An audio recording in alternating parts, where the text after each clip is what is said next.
Hello everybody, welcome back to Sharon from Vivid Days. Today it is a short video where we're going to revisit some of my older resin projects.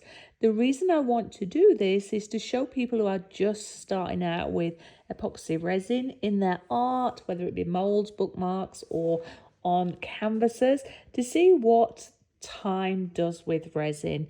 Now all resin will yellow, there is no doubt about that, but some have UV built into it. If you mix it with pigments, it will hide the yellowing. But if you use clear resin, it's most likely going to yellow over time. Now, this piece was one of my, I think within the first 10 videos I did, and the bottom part I left clear, but you can see that that has discolored a little bit. Now, I kept this piece with me because one, I bonded with it. It looks like a beautiful abstract landscape.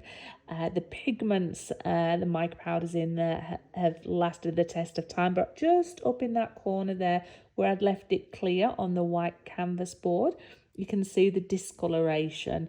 Now, with this piece, it's not really devalued it because it blends in with the tones and the colours.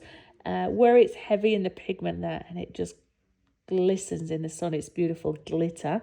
It's held its cover. So if you are going to do any resin work, just bear in mind what it will look like for your client when you sell your work in the future.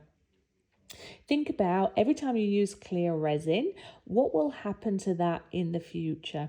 If it's kept indoors away from direct sunlight, different brands, you might find that you get longevity out of it and it takes longer, if at all, yellowing. This one has been more or less in a dark room because I've never put it up on my wall yet. I've kept it protected because I wanted to see how it would respond.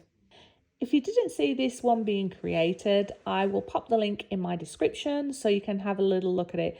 I'm thinking of going back and trying to recreate some of these videos. Knowing what I know now, would I create something different? Now, it's very hard with resin to try and replicate anything, especially this one, because I was tilting it and letting it spread, and it gave me the gift of some of these natural effects itself. Recreating it, not too sure if I could, but if you're finding value in looking back at some of my back catalogue and understanding what will happen to resin over the time, consider giving me a thumbs up, subscribe, share, comments are always welcome.